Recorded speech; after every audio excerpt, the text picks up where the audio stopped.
Hello, this is Lama Tantrapa again.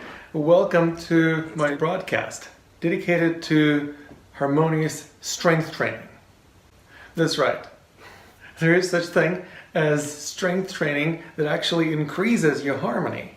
Instead of making you feel more tense and out of sorts, you actually can learn how to become stronger and live in greater harmony at the same time.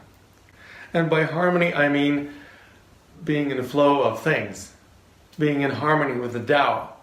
The Tao, by the way, here is the Qi Tao. Qi Tao means the path of energy. And we learn how to be in the flow of things. And things are made of energy. Everything is made of energy in our world, isn't it? Now, you may be able to pay attention to some of the energy events happening in your body. For example, sometimes you may feel like there is some stagnation, which makes you feel kind of sluggish, or maybe your mind feels a little foggy. Sometimes there may be deficiency, in other words, weakness. And when there is weakness, there's often going to be some degree of discomfort and pain, because the weak muscles are tense muscles. Now, this is exactly why we want to engage in the study of strength training, is so that we would strengthen those parts of our bodies that are weak or deficient. Now, there is obviously a number of reasons why people engage in strength training. Some people just want to look better. They want to have six-pack abs, or they want to have big shoulders, or they want to just look good when they put a swimsuit on. We are not looking for the external fitness, expression of fitness, looking good, even though that may come naturally. But what we are looking for is the inner strength. What's inner strength? Inner strength, at least in my mind, is the ability to tap into the inner resources that allow you to perform better those tasks that other people find difficult. Perhaps you yourself found certain things difficult at a certain point in your life. Maybe even today, you can find it somewhat challenging, for example, to lift a heavy weight, or to do some push-ups, or do some other movements or activities that challenge you. Whatever challenges you, it's an indication that there is some room for improvement, right?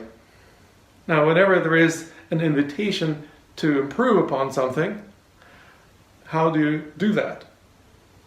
Do you just wish that it would get better?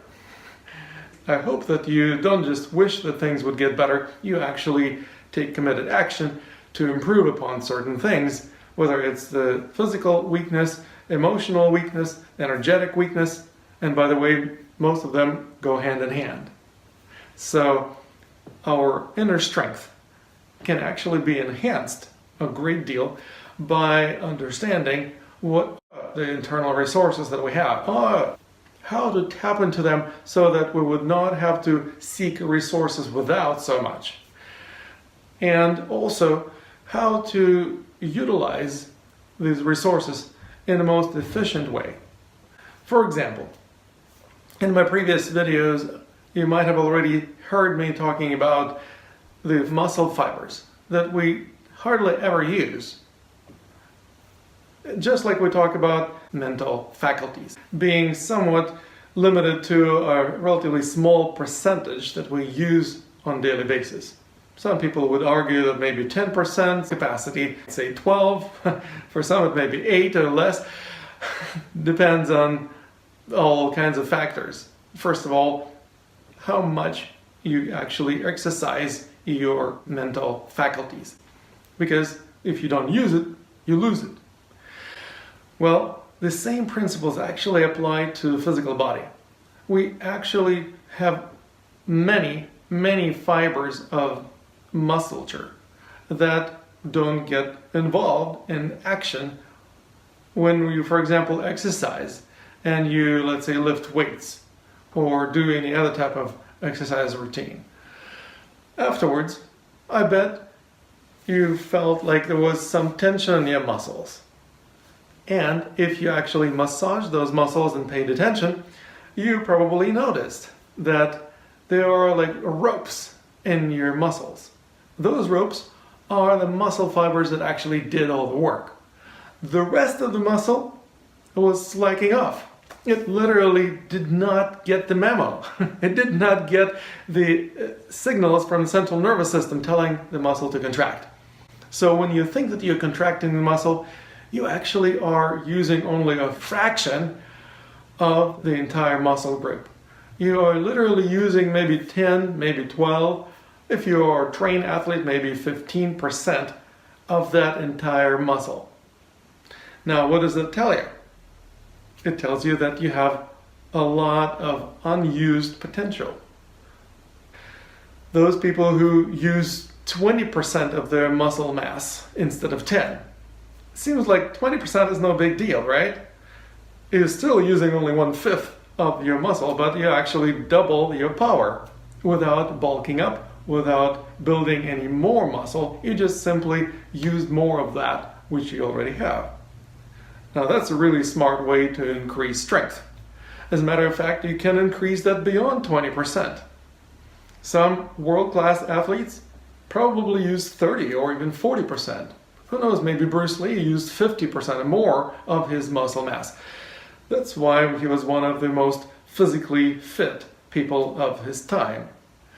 Now, what I'm teaching and practicing is also very similar to what he did and what other world-class athletes either do consciously or at least end up doing unconsciously. For example, I've worked with some of the world-class bodybuilders. Now, I'm not a bodybuilder. I'm very strong, but I'm not a bodybuilder, like I'm not building big muscles. Why did I work with them? Well, because many bodybuilders actually end up not getting as strong as they wish they could be as the result of their training. The big muscles that they build often aren't as capable of performing action when they want the muscles to perform. The reason for that is just like everybody else. Bodybuilders often end up not sending signals to all the muscle fibers. Of course, it's happening completely unconsciously, but when you send a signal, a contraction to the muscle, only a fraction of the muscle actually contracts at the same time. The rest of the muscle may get some signals trickling down over time. It may take minutes, sometimes even hours. That's why after you work out, your muscles feel tense. Now they also feel sore because you broke down some of the muscle fibers. We're not talking about the strength training that would break down your muscle fibers. We don't need hypertrophy, which is how bodybuilders build bigger muscles. The broken down muscle fibers actually repair themselves and they become bigger.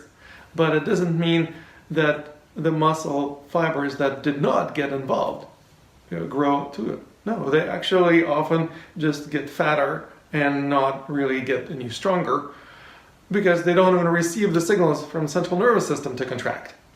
So guess what? Bodybuilders, just like all of us, want to become stronger. Not just become bulkier, but actually have physical strength. And some of them realize that also they need endurance. Why? Not only because they want to look big, but they also go to competitions.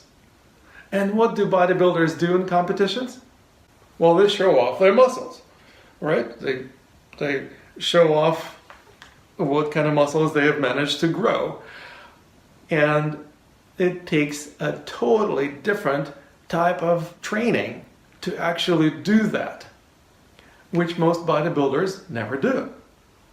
Now, Arnold Schwarzenegger was one of the few that actually recognized, man, if I'm doing this on the stage and it takes me a certain number of minutes to perform my routine, I need to have endurance to go through that entire routine without petering out. So that actually inspired him to work on endurance as well as strength. That's something that is integral in my strength training methodology. We work on both endurance and strength. And how did I help those bodybuilders? I didn't work with Arnold Schwarzenegger. He was before my time, so to speak. But I worked with some of the bodybuilders, explaining to them, look, if you perform the way you train, if you want to perform any competition, showing off the muscles that you build by flexing them, but you don't do that during a training, guess what's going to happen? You won't be able to perform very well. So, what's the solution? The solution is to actually engage in exactly that type of flexing of the muscles. It's called self-resistance because the muscles antagonists actually are working against each other. For example, the biceps is working against the triceps. Now, you can also engage the muscles antagonists, for example, like the pecs are working against the trapezius and rhomboids. For example, your abs can work against the muscles of the back, and so on and so forth. Pretty much each and every muscle in the body, with the exception of a few such as sphincters, have muscle antagonists. And these muscles often are underdeveloped. In other words, those people who work out in the gym, even bodybuilders, often focus their attention mostly on those muscles they see in a mirror. They want to have six-pack abs. Nobody wants to have six-pack backs. They want to have big pecs. They're not particularly paying attention to the little rhomboids or middle trap or other muscles that essentially are hard to see in the mirror, if at all. Often people even neglect their hamstrings. They build their quads, but the hamstrings are weak. Those muscles that are weak are the ones that are going to be chronically tense. Let me explain. If the muscle on one side of the body is strong, even when it's not engaging in action, it just has some muscle tone. Well, the muscle tone of a strong muscle, for example, the abs, you just work on their abs and you just build this major six-pack abs. Great, good for you. If you have the strength on one side of the body greater than the other side, what's going to happen? These muscles essentially compete, and the muscles in the front will outperform the muscles in the back. They literally will curve your spine, eliminating the lumbar curve, tucking your tailbone down, and dropping your sternum and rib cage down. Essentially, you simply feel like you're kind of slouching a little bit. Some people think that this is, again, an expression of being tough and strong, but it's actually a deficiency because if there is strength on one side of the body, the opposite side of the body is suffering.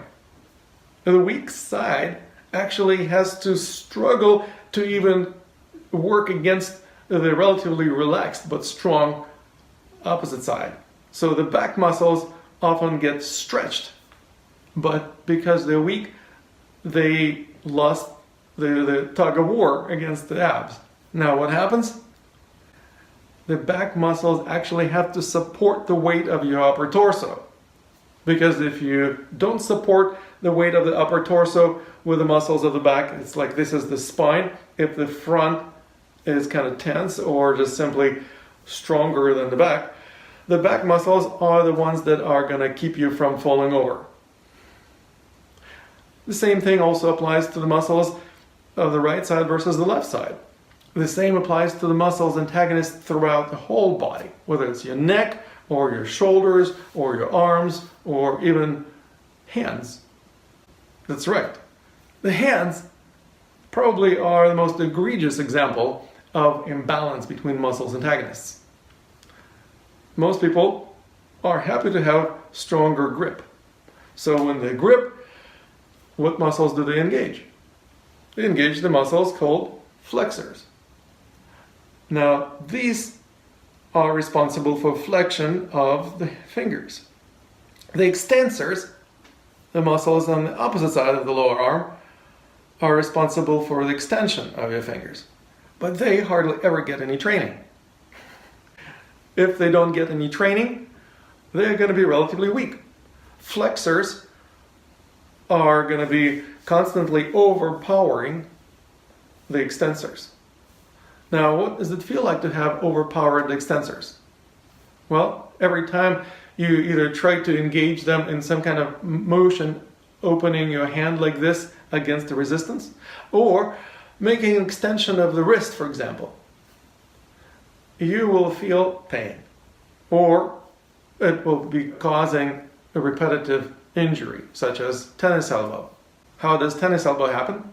If you play tennis, the forestroke is going to be easy, but the backstroke is going to require engagement of those weak muscles, extensors, and that is going to cause tennis elbow. Same thing, for example, happens with a golf elbow. The same thing happens with a lot of other repetitive injuries. The tense muscles, or muscles that are chronically stuck in this struggle, are the weak muscles. Most people confuse tension for strength. They think if I'm tense, it means I'm strong. Bullshit. It's the opposite of that.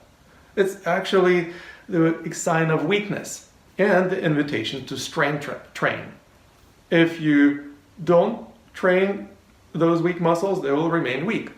If you keep doing the same thing, expecting different results, that would be insanity, right? So if you actually start using those muscles actively, something remarkable is going to happen. They will start getting stronger. Now, we want to get them stronger not only because we don't want to have a tennis elbow or similar type of issues, for example, back pain. 95 or more percent of back pain is actually self-induced injury that results from imbalance between strength of the muscles of the front versus the muscles of the back. Now, of course, there's going to be also some car injuries or other types of subluxations, as chiropractors call them. But guess what? The chain breaks at the weakest link. There must be some area of the body to get injured when you go through a traumatic event. Which part is going to be? It's just like I work with a lot of martial artists, and some of them complain that they get hurt in the same place over and over and over again. Whether it's an ankle, or it's a liver, or it's one shoulder, or whatever. Guess what? That's the area of weakness. They get injured or re-injured in the same place because they're strong? No, it's because they're weak there. And that's exactly the invitation to actually strengthen that part of the body. Even if you don't get injured, if you don't have a debilitating pain, it's still an invitation to strength train those muscles that are relatively weak.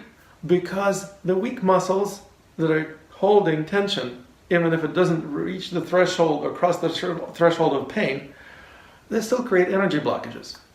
And energy blockages cause havoc in your health because energy doesn't flow freely through tense tissues. It actually blocks the flow of qi in your meridians and doesn't supply the energy to internal organs and other systems of your body. If you experience ill health, if you experience stagnation or energy deficiency, that's a pretty clear indication that there is a blockage. And if there is a blockage, well, we don't want to just break through the blockage. What we do is we learn how to develop energy awareness in combination with strength training. We not only recognize that weak muscles that hold chronic tension tend to create energy blockages, we also understand that energy can actually inform our training. So, in a sense, we're not only using strength training in order to build stronger muscles so that they don't have to hold tension, and in a sense, make the energy flow more freely. It's a wonderful side effect of strength training. If you create greater balance in your body, the energy will flow more freely because there's not going to be any energy blockages. That's like the dream come true for most Qigong practitioners. Many of them have energy imbalances or deficiencies or energy blockages, and then they basically try to push the energy somewhere where they think it should go. And of course, energy doesn't want to go where it's not supposed to according to laws of nature, such as there's tension that's going to prevent energy from flowing freely.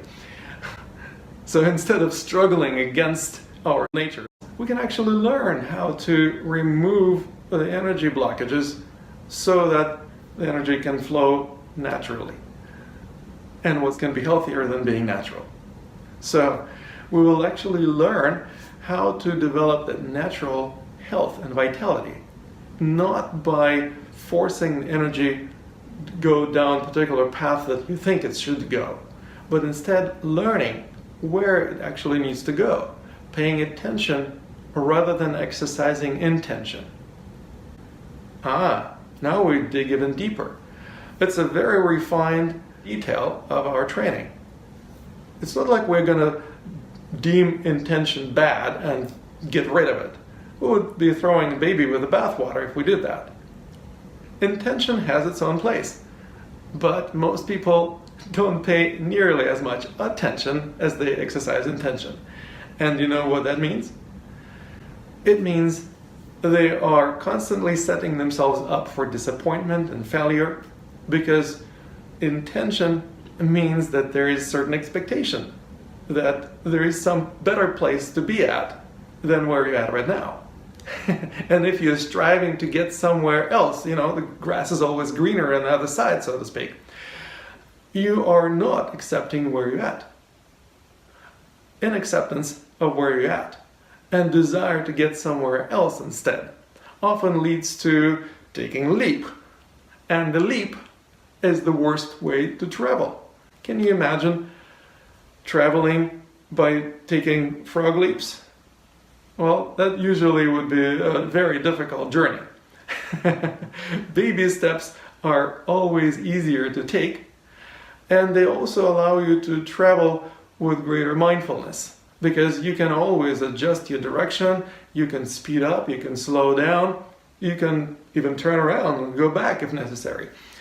When you're leaping, on the other hand, you cannot change anything. You are flying through the air, following a certain trajectory, hoping that you're going to land where things are going to get better.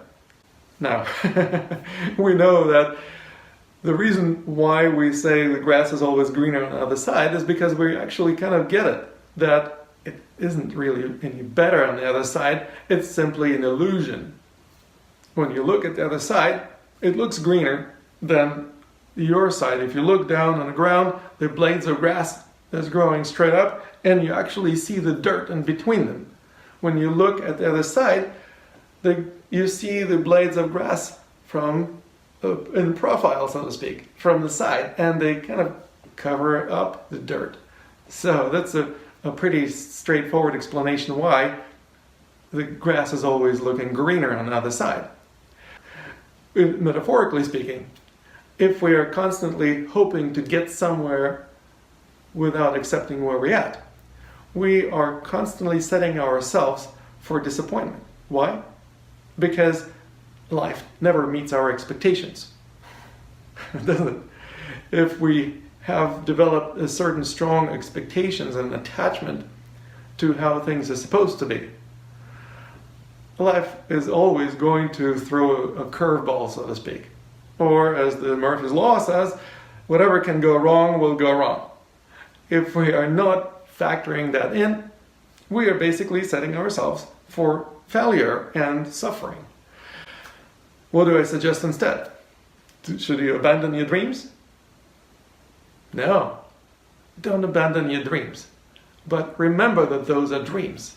And we have a very intelligent way to manifest and live our dreams, not by abandoning them, but not getting attached either. So I don't believe in goal setting. I don't believe in New Year's resolutions. I believe in manifesting and living our dreams.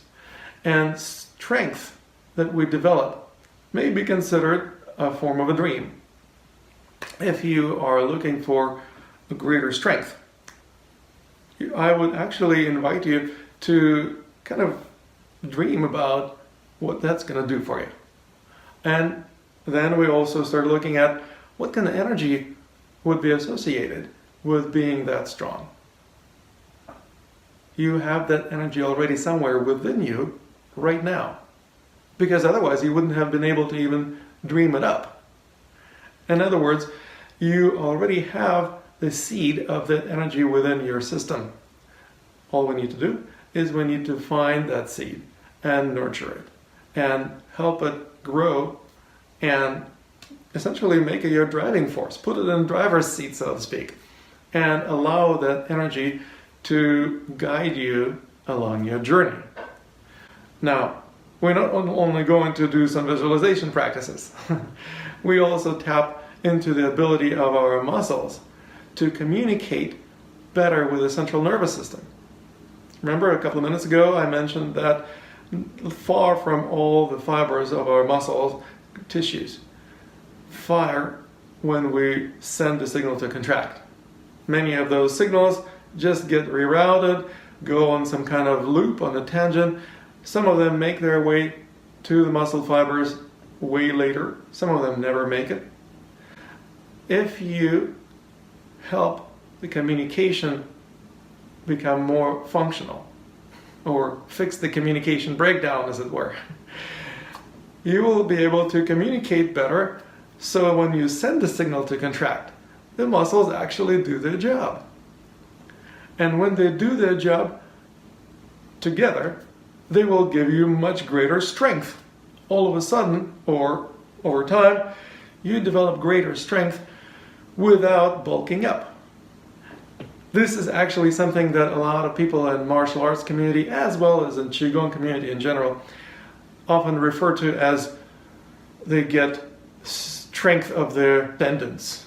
Their tendons become stronger. And I say, those are not tendons that give you strength, because tendons, by definition, don't contract. Tendon strength only pertains to the strength of connection between the muscle and the bone or joint. If the tendons are weak, yes, you potentially have a risk of tearing that tendon, and then the muscle, basically if the muscle is a lot stronger than the tendon, you may end up tearing a tendon, and the muscle then will go into a spasm, and you will need a surgery to reconnect the muscle to the bone. It is definitely a screwed up condition. I don't recommend it to anyone, but it's not going to happen if you do the simple and elegant method of harmonious strength training that I teach and practice. What will you experience instead? You will experience the ability to contract a higher percentage of your muscle fibers together. And in order to achieve that, there's a very intelligent methodology.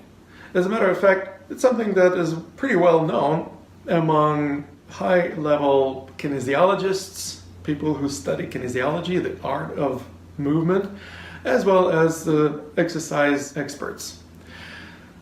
Many of them understand that there is eccentric and concentric movement of the muscle.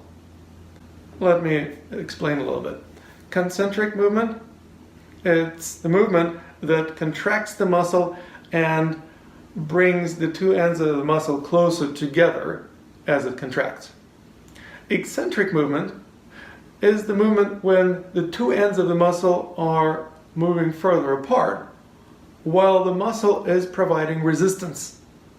So, for example, when you're doing chin-ups, for example, you are lifting yourself up, you are making movement when the muscles, for example, the lats or biceps, contract and the two ends of the muscle come closer together.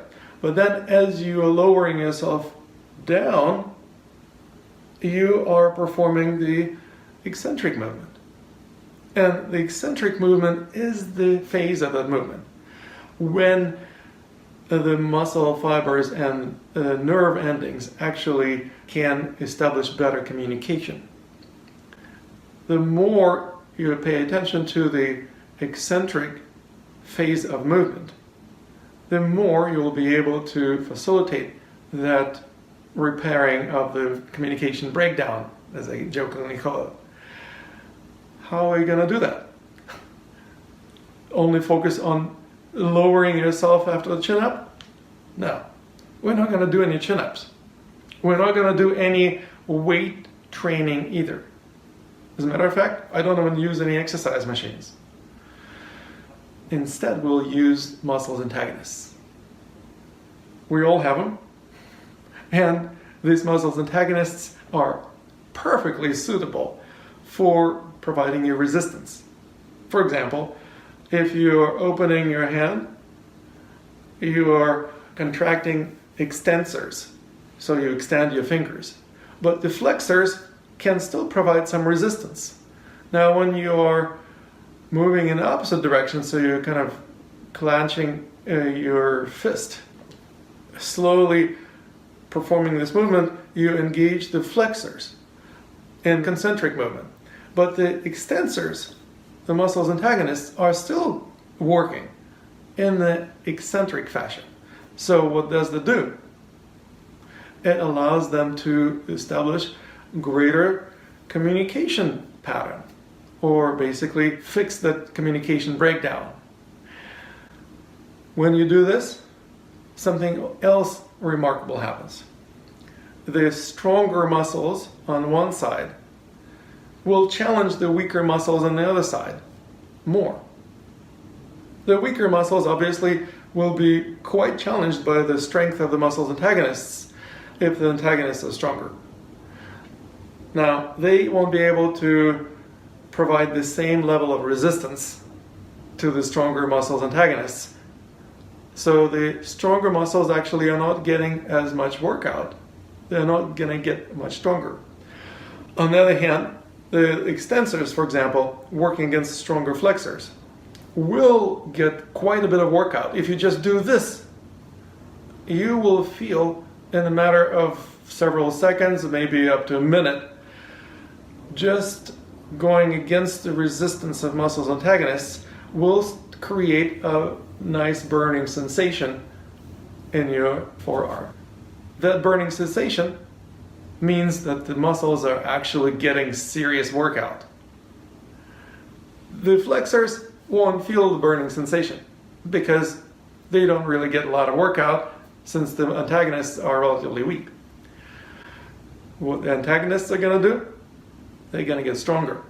Especially since you consider that the entire movement clutching a fist engages the muscles extensors into eccentric movement while the flexors are doing concentric movement. Then you reverse. Now the concentric movement is performed by extensors, eccentric movement by flexors. And they reverse again. And essentially they are doing either concentric or eccentric movement 50% of the time. The training that I'm going to put you through is going to be more intense than most of the training that you're used to. So we'll need to be very mindful not to push ourselves over the edge, because it's possible. You can cause yourself grief by creating spasm in your muscles, especially the ones that are weaker. So we'll need to be very mindful not to push ourselves over the edges of the comfort zone. If you push yourself over the edge, causing yourself discomfort and pain, it means you are doing too much or you're working too hard. So you need to just tone down. And the beautiful thing about the method of training that I teach and practice is you can tone up or down or fine-tune the level of intensity on the fly. It's not like you have to put the weights down and adjust the weights on your barbells or dumbbells. It's not like you have to get up off of the exercise machine and tinker with the weights. You can adjust the intensity on the fly by simply adjusting the level of resistance that you give yourself with the muscles antagonists. That also means that you can be very precise and very mindful in your training. Now, how does that sound? Mindfulness training and strength training going hand in hand. This is like a dream come true when we actually become more mindful and at the same time we embody greater strength. Now, that's not all. There is also a very important aspect of our training that leads to greater flexibility. And I promise you, I will not make you do any stretches. As a matter of fact, I'm very flexible and I don't do any stretches. My flexibility is not the result of trying to push myself over the edge. It's the result of exploring the edge. Why does this lead to greater flexibility? Simple. Don't push yourself off the deep end, so to speak, or don't cause yourself discomfort and pain by going beyond the edge of the comfort zone. If you actually get to the edge and you exercise mindfulness, if you pay attention to the edge of your comfort zone, you won't push yourself over the edge. What will you do? Well, you will actually change the direction of movement. Let me demonstrate. Let's say this is the edge of the comfort zone. Let's say you can stretch and you get to a certain position or you reach the edge, and you're gonna know that if you want to get any further, you're gonna stretch. That's the definition of stretching, pulling the muscles beyond the edge of the comfort zone. What is it gonna do? If you stretch, the nerve endings embedded in the muscle tissue will communicate to the central nervous system. Alarm, this muscle is getting stretched. It may get torn. So the central nervous system will try to mitigate that by sending signals to contract to that muscle. And when the signals arrive to the muscle, it starts tensing up. This is what we call stretch reflex. Just like with active contraction of the muscle, some of these signals take their sweet time to get down to the muscle tissue. So you may experience the consequence of the stretch reflex. Maybe not immediately, but over the course of minutes and hours, maybe next morning. You stretch one day and then the following morning you wake up, why do I feel so sore? Why can't I lift my leg any higher than this? It's because you overstretched. You gave yourself stretch reflex. It's imperative, it's absolutely normal. However, you don't have to do it to yourself. What's the alternative? Well, you get to the edge of the comfort zone and be mindful. Don't push yourself over, but don't retract either. Actually change the direction of movement at about 90 degrees. So instead of going perpendicular the edge of the comfort zone, you start moving parallel to the edge of the comfort zone. You start exploring, what is it like to go this way? What is it like to go that way? The more time you spend exploring the edge of the comfort zone, the more you'll get used to being on the edge, thereby expanding your comfort zone. But it's happening organically. It's happening slower and more consistently. Over time, what used to be somewhat of the edge doesn't feel like the edge anymore. In other words, your comfort zone got bigger. What used to be outside of the edge of the comfort zone, something that you were hoping to reach by pushing yourself over the edge, now actually is included within your comfort zone. The dream that you were trying to achieve, so to speak, now becomes your reality. Now, this is a very important transmission, by the way.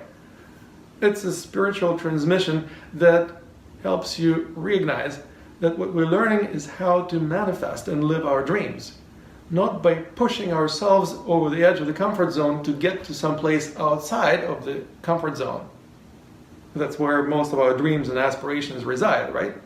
If they were within our comfort zone, we would be living them by now. So no need to aspire to get there. However, instead of pushing ourselves over the edge, we start exploring the edges of the comfort zone. And something remarkable happens. The comfort zone expands, and envelopes or embraces that which used to be outside of the comfort zone in the past. And that means now it's within your reach and you don't have to stretch yourself to get there.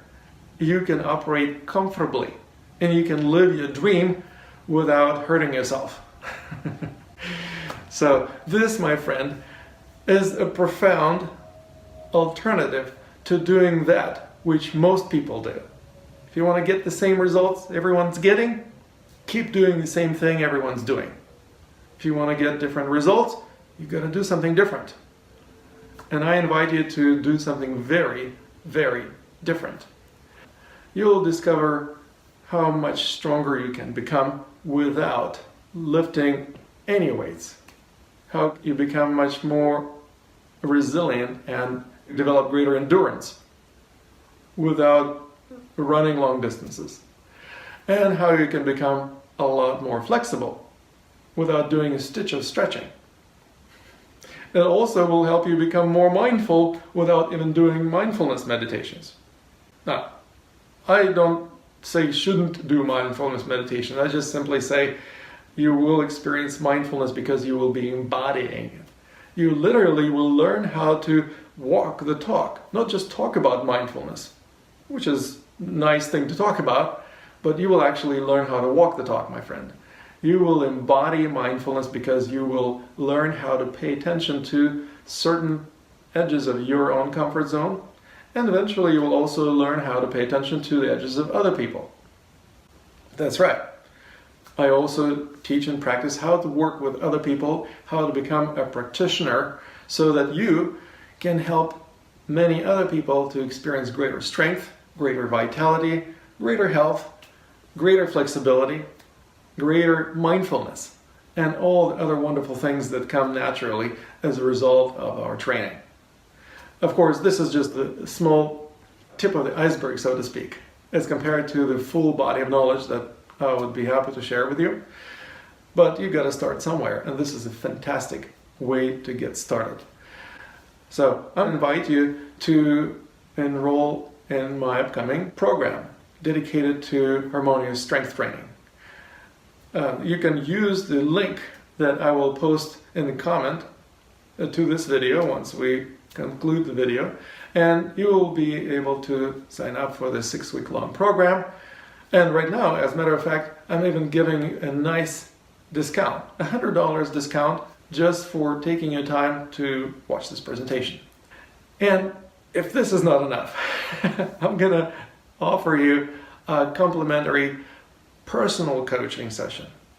So, unlike the group that is going to consist of group coaching sessions, 2 per week, during which we will be exploring all the different parts of the body, how we can work with them, how to integrate them into a unified system, and most importantly, how to develop a harmonious culture movement.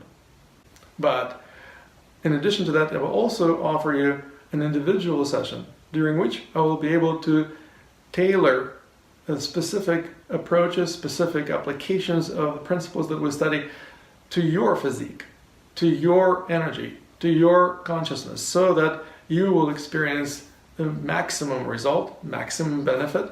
And if you have any questions or any issues that come up, you will be able to ask me directly, and I will be happy to walk you by the hand through the entire process or answer any questions that you may come up with.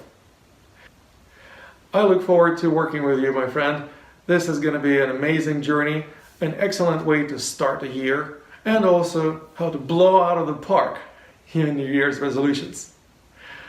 Please click the link associated with this video. It's going to be either below or to the side of it, and use that link to register for my program now. I will look forward to working with you. Namaste.